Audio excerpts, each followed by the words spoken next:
Halo, perkenalkan, namaku Clara Edelweiss Keluhu dari DS 0302 dengan NIM 1206230072. Dan di video kali ini aku akan menjelaskan mengenai pandas dan implementasinya pada dataset yang diberikan sesuai dengan instruksi soal yang telah ada. Nah, sebelum kita masuk, kita perlu tahu dulu apa itu pandas. Pandas adalah sebuah library di Python yang menyediakan struktur data dan analisis data yang mudah digunakan. Pandas biasa digunakan untuk membuat tabel, mengubah dimensi data, mengecek data, dan lain sebagainya. Baik, selanjutnya di sini diberikan sebuah dataset dan instruksi soal. Saya sendiri sudah mengunduh kedua file ini, sehingga mari langsung saja kita ke tahap pengerjaan dari dataset dan soal-soal yang telah diberikan ini. Untuk pertama, kita tentu saja harus mengimport library pandas ini sehingga nantinya bisa digunakan untuk pengerjaan soal.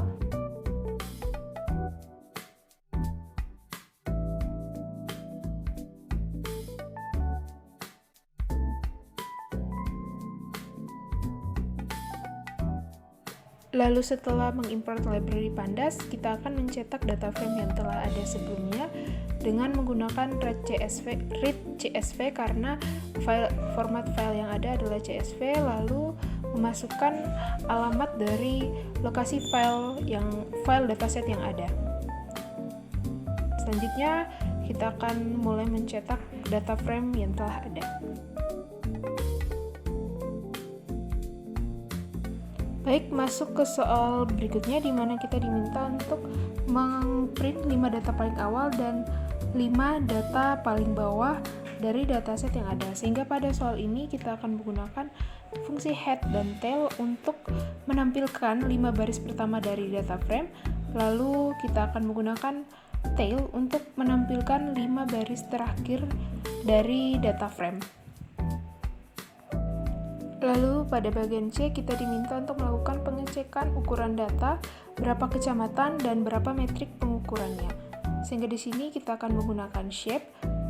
Pertama kita akan membuat variabel kecamatan di mana ini akan menghitung jumlah baris dari data frame, jumlah baris kecamatan dari data frame, lalu ada pengukuran yang menghitung jumlah kolom jumlah metrik variabel pengukuran dari dalam data sehingga dihasilkan jumlah kecamatan 124 dan jumlah metrik pengukuran adalah 14. Selanjutnya pada nomor 2 kita diminta untuk membuat statistika deskriptif sehingga di sini kita akan menggunakan describe untuk memberikan langsung nilai statistika deskriptif dari data frame yang ada sehingga langsung menampilkan mean, median, dan quartile juga standar deviasi dari data frame yang ada. Selanjutnya pada nomor 3 kita diminta untuk menghitung jumlah pasangan yang mempunyai jumlah kecamatan dengan jumlah pasangan usia subur paling banyak dan paling sedikit.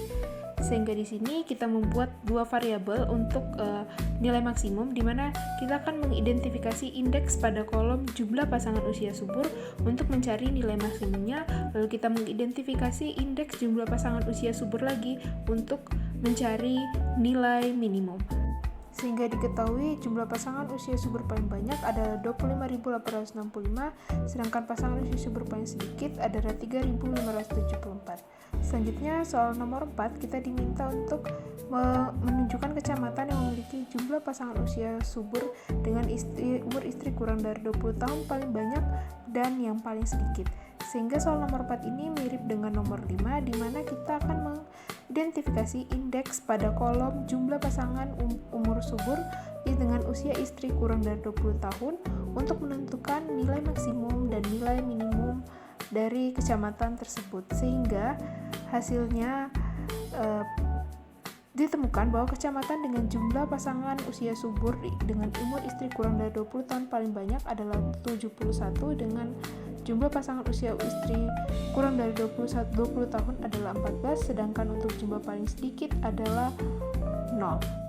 Baik, selanjutnya untuk nomor 5 kita diminta untuk menentukan jumlah pasangan usia subur tidak terpenuhi ber-KB paling banyak dan paling sedikit. Sehingga menggunakan kolom jumlah pasangan usia subur tidak terpenuhi ber-KB, kita akan menemukan nilai maksimumnya, yaitu kecamatan dengan jumlah pasangan usia subur tidak terpenuhi KB paling banyak adalah 9 dengan jumlahnya 6.002, sedangkan kecamatan dengan jumlah pasangan usia subur tidak terpenuhi paling sedikit adalah 120 dengan jumlah 780. Selanjutnya, pada nomor 6 kita diminta untuk kecamatan yang memiliki persentase peserta KB aktif paling banyak dan paling sedikit, sehingga menggunakan kolom persentase peserta KB aktif sama seperti nomor 3, 4, dan 5, kita akan menentukan nilai maksimum dan nilai minimum dari kolom persentase peserta KB aktif tersebut.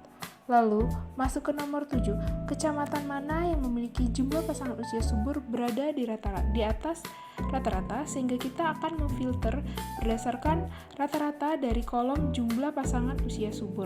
Di sini, min adalah sebagai untuk menghitung rata-rata jumlah pasangan usia subur, lalu kita akan memfilter berdasarkan min tersebut untuk menentukan mana saja jumlah pasangan usia subur yang lebih besar dari nilai rata-rata.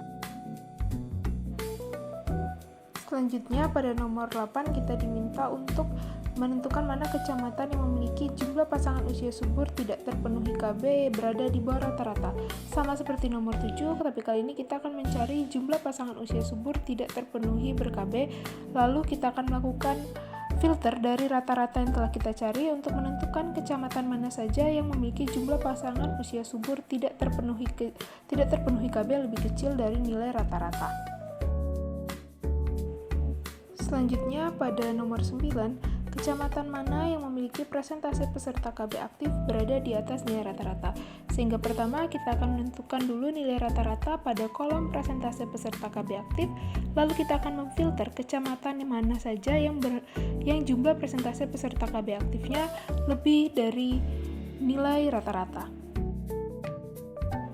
Berikutnya, pada nomor 10, jika persentase pasangan usia subur 15-49 tahun yang sedang menggunakan alat keluarga berencana atau cara tradisional untuk menunda kehamilan menurut Provinsi Jawa Timur tahun 2022 adalah sebesar 61,89%, maka kecamatan yang banyak menggunakan alat kontrasepsi untuk mencegah kehamilan adalah, sehingga di sini telah diterapkan bahwa 61,89% adalah persentase untuk alat keluarga berencana yang digunakan menurut Provinsi Jawa Timur, sehingga kita akan mencari kecamatan dengan nilai yang berada di atas rata-rata dari persentase yang telah ditetapkan.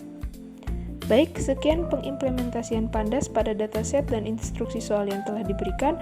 Mohon maaf apabila terdapat kesalahan pada pengolahan data dan terima kasih telah menonton.